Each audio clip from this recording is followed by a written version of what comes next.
In part 1, we looked at the basics of an income statement. Now, we are going to look at the basics of balance sheet. So what is a balance sheet? Think of the balance sheet like a snapshot of your financial position.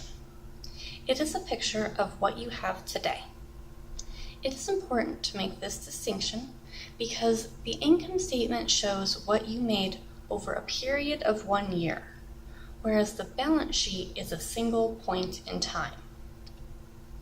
The simplest way to think of a balance sheet is to split your paper in half. The balance sheet literally needs to make each side of the paper balance.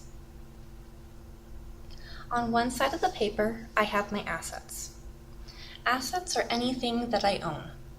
This can include cash, cars, stocks, retirement accounts, and so much more.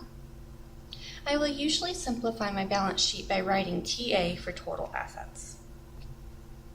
On the other side, I have liabilities and equity. Liabilities are anything that I owe to someone. This includes loans, past due bills, legal obligations, and more. Equity is also called net worth, and it is simply what I own after I pay off what I owe.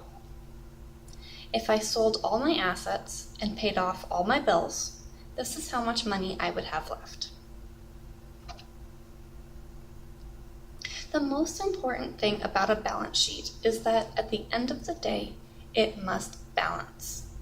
Total assets must equal total liabilities and total equity, or net worth. This is a great sanity check for the exam and your project.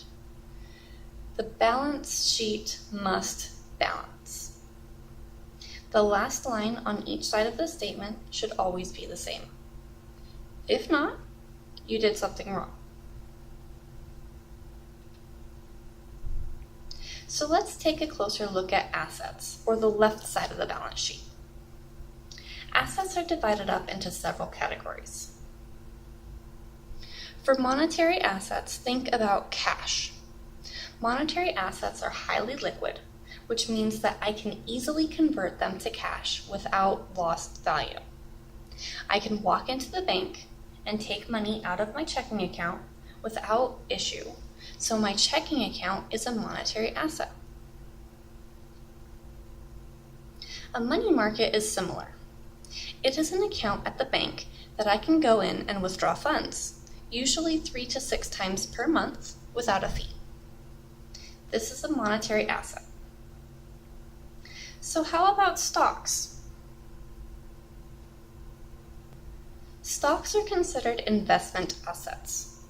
I put money into investment assets expecting to see them increase in value.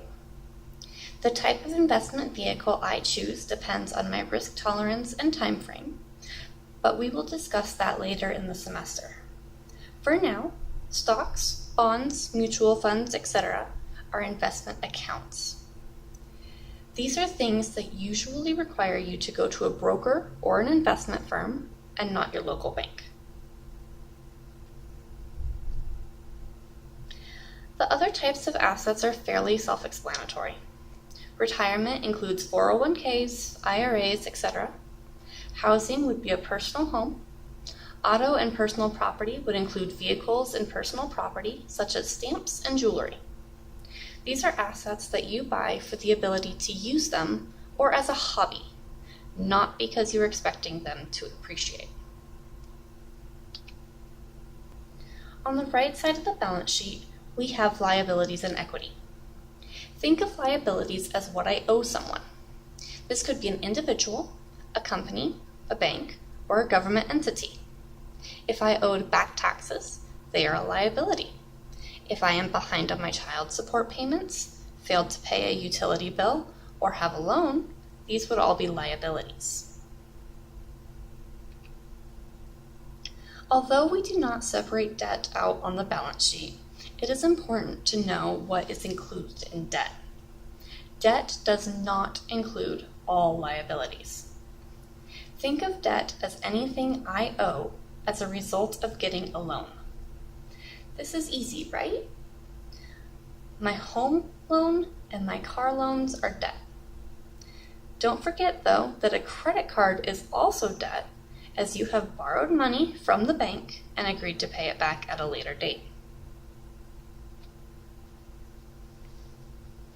Liabilities are split between current or short-term and long-term. The book talks about intermediate term as well, but we are not going to separate that out on our balance sheet. The key to remember is that short-term or current liabilities are things that I owe now or within the next year.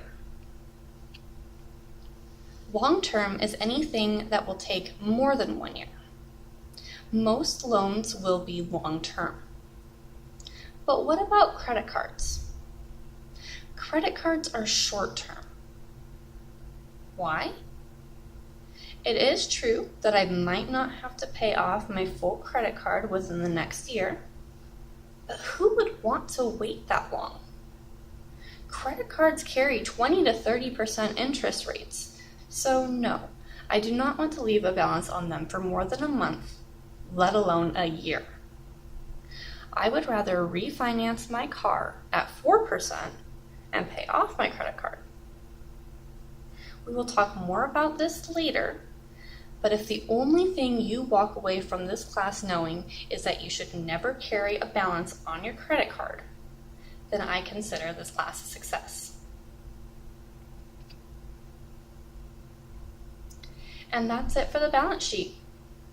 Next, we have some ratios that we can use to analyze the family's financial situation. Remember to think outside of the box when you are making suggestions.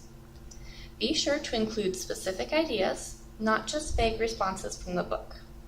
Be sure to post questions in the discussion boards, but also make sure to read questions posted by your classmates and my responses. I do take those into consideration when grading your projects, so make sure that you check them out.